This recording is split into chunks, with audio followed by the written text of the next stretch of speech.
সংখ্যাতত্ত্বের যে বিশাল আর রহস্যময় জগৎ, সেখানে কিন্তু এমন একটা সংখ্যা আছে যা একেবারে সৃজনশীলতা, যোগাযোগ আর অফুরন্ত প্রাণশক্তিতে ভরপুর। হ্যাঁ, আজ আমরা জন্মসংখ্যা ৩-এর সেই জগতের গভীরে ডুব দেব।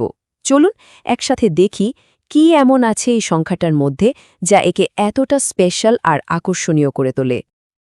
আচ্ছা, একটু ভাবুন তো, আমাদের সবার পরিচিতদের মধ্যেই কিন্তু এমন একজন না একজন থাকেন, তাই না? যিনি একটা ঘরে ঢুকে আসলেই পুরো পরিবেশটাই পাল্টে যায়। কথা বলা শুরু করলেই চারপাশের সবাই মুগ্ধ হয়ে শোনে, যার মাথায় সবসময় নতুন নতুন আইডিয়া ঘুরপাক খায়, আর যিনি যে কোনো সিরিয়াস আলোচনাকেও এক মুহূর্তে হালকা করে দিতে পারেন। খুব সম্ভবত আমরা একজন জন্মসংখ্যা ৩-এর ব্যক্তিত্বের কথাই ভাবছি। তো এই মানুষগুলোই হলেন আমাদের সৃজনশীল যোগাযোগকারী, অর্থাৎ জন্মসংখ্যা ৩-এর ব্যক্তিত্ব। সংখ্যাতত্ত্বের ভাষায় তারা যেন নিজেদের প্রকাশ করার এক সহজাত ক্ষমতা নিয়েই জন্মান। চলুন এই অসাধারণ শক্তিটা আসলে কি তা আরও একটু কাছ থেকে দেখা যাক। দেখুন, ব্যাপারটা কিন্তু খুবই সহজ। যদি কোনো মাসে ৩, ১২, ২১ বা ৩০ তারিখে কারো জন্ম হয়, তাহলে তার জন্মসংখ্যা হল ৩। খেয়াল করে দেখুন, ১২ মানে ১ আর ২ মিলে ৩, ২১ মানে ২ আর ১ মিলে ৩, আর ৩০ মানে ৩ আর ০ মিলে ৩। মানে তারিখগুলো দেখতে আলাদা হলেও তাদের সবার ভেতরের যে মূল চালিকা শক্তি, সেটা কিন্তু একদম এক। আর তা হল সৃজনশীল উপায়ে নিজেকে প্রকাশ করার এক তীব্র ইচ্ছা। কিন্তু আসল মজাটা হল, মূল শক্তি এক হলেও জন্ম তারিখের ওপর ভিত্তি করে এই ৩ সংখ্যার ব্যক্তিত্বে কিছু সূক্ষ্ম কিন্তু ইন্টারেস্টিং ভিন্নতা চলে আসে। যেমন ধরুন, যারা মাসের ৩ তারিখে জন্মেছেন তাদের মধ্যে থাকে বিশুদ্ধ ৩-এর শক্তি, কোনো রাগঢাক ছাড়া সরাসরি আত্মপ্রকাশ। আবার যারা ১২ তারিখে জন্মান তাদের মধ্যে ১-এর নেতৃত্ব আর ২-এর কূটনীতির একটা দারুণ মিশ্রণ থাকে, যা তাদের খুব জনপ্রিয় করে তোলে। ২১ তারিখে জন্মানোদের মধ্যে আবার ২-এর সামাজিক বুদ্ধি আর ১-এর কর্মশক্তির একটা চমৎকার সমন্বয় দেখা যায়। আর সবশেষে যারা ৩০ তারিখে জন্মান তাদের সৃজনশীলতার ক্যানভাসটা হয় বিশাল, কারণ ওই শূন্য সংখ্যাটা তাদের ৩-এর শক্তিকে আরও বহুগুণ বাড়িয়ে দেয়। আচ্ছা, প্রত্যেক সংখ্যারই তো নিজস্ব কিছু সুপার পাওয়ার থাকে, তাই না? সংখ্যা ৩-এর ক্ষেত্রে এই ক্ষমতাগুলো হল তাদের সামাজিক ও সৃজনশীল প্রতিভা। চলুন দেখি, যখন এই শক্তি তারা পুরোপুরি ব্যবহার করতে পারে তখন কি কি অসাধারণ ব্যাপার ঘটে। তাদের শক্তির তালিকাটা দেখলে সত্যি অবাক হতে হয়। তারা স্বাভাবিকভাবেই খুব আকর্ষণীয় হন, মানে মানুষ তাদের চারপাশে থাকতে ভালোবাসে, তাদের কথা শুনতে ভালোবাসে। তারা অসাধারণ সৃজনশীল সমস্যা সমাধানকারী। কথা বলা, লেখা, শেখানো বা যে কোনো ধরনের পারফরমেন্সে তাদের জুড়ি মেলা ভার। তাদের এই ভার্বাল ইন্টেলিজেন্স বা বাচনিক বুদ্ধিমত্তা কিন্তু দুর্দান্ত। আর তাদের মধ্যে একটা সহজাত আশাবাদ থাকে, যা যে কোনো কঠিন পরিস্থিতি থেকেও তাদের দ্রুত বের করে আনে। মার্কেটিং হোক বা মিডিয়া, সেলস হোক বা শিক্ষকতা, সবখানেই তাদের সফল হওয়ার দারুণ সম্ভাবনা থাকে। আর এটাই হয়তো তাদের সবচেয়ে বড় একটা শক্তি। ভাবুন একবার, যখন কোনো সমস্যায় সবাই দুটো পথের মধ্যে আটকে যায়, হয় এটা করতে হবে নয়তো ওটা, তখন সংখ্যা ৩-এর ব্যক্তিরা সম্পূর্ণ নতুন একটা তৃতীয় সমাধান নিয়ে হাজির হতে পারেন। তাদের চিন্তাভাবনা গতানুগতিকতার বাইরে, যাকে আমরা বলি out of the box thinking, আর এই গুণটাই তাদের যে কোনো দল বা প্রজেক্টের জন্য অমূল্য করে তোলে। কিন্তু কথায় আছে না, প্রত্যেক সুপারহিরোরই একটা ক্রিপ্টোনাইট বা দুর্বলতা থাকে। ঠিক তেমনি সংখ্যা ৩-এরও কিছু চ্যালেঞ্জিং দিক আছে।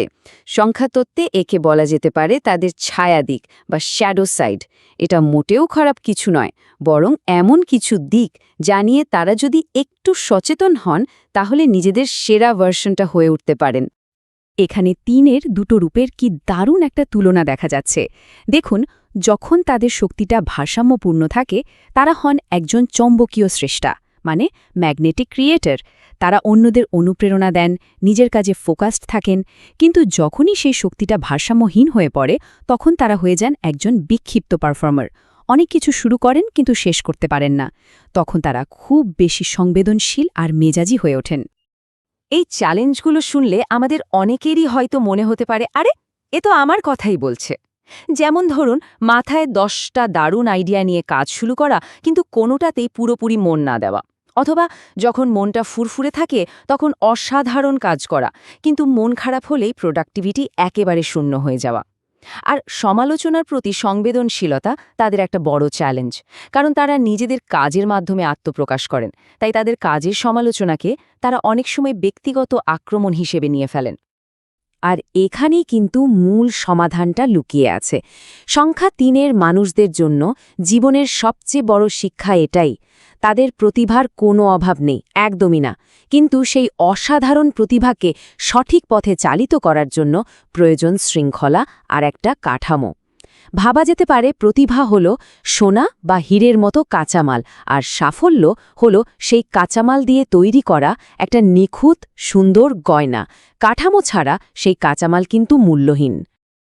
তো কাজ আর প্রতিভার জগতের বাইরে তাদের ব্যক্তিগত সম্পর্কে দুনিয়াটা কেমন হয়? একজন এত সৃজনশীল, এত প্রাণবন্ত এবং ভাব প্রকাশে আগ্রহী মানুষ হিসাবে তাদের প্রেম, বন্ধুত্ব বা পারিবারিক সম্পর্কগুলো কেমন হয়? চলুন এবার সেই দিকটা একটু দেখি। সম্পর্কের ক্ষেত্রে সংখ্যা 3-এর ব্যক্তিরা স্বাধীনতাকে অনেক বেশি মূল্য দেন। তাদের এমন একজন সঙ্গী প্রয়োজন যার সাথে তারা প্রাণ খুলে হাসতে পারে, গভীর মানসিক সংযোগ অনুভব করতে পারে এবং যিনি তাদের স্বপ্নগুলোকে সম্মান ও উৎসাহ দেবেন। খুব বেশি নিয়মকানুন বা একঘেয়ে রুটিন তাদের দম বন্ধ করে দেয়। আর যেহেতু তারা নিজেকে প্রকাশ করার মানুষ, তাদের জন্য নিজের অনুভূতি নিয়ে খোলামেলা কথা বলাটা খুব জরুরি, না হলে তারা ভেতরে ভেতরে কষ্ট পেতে থাকেন।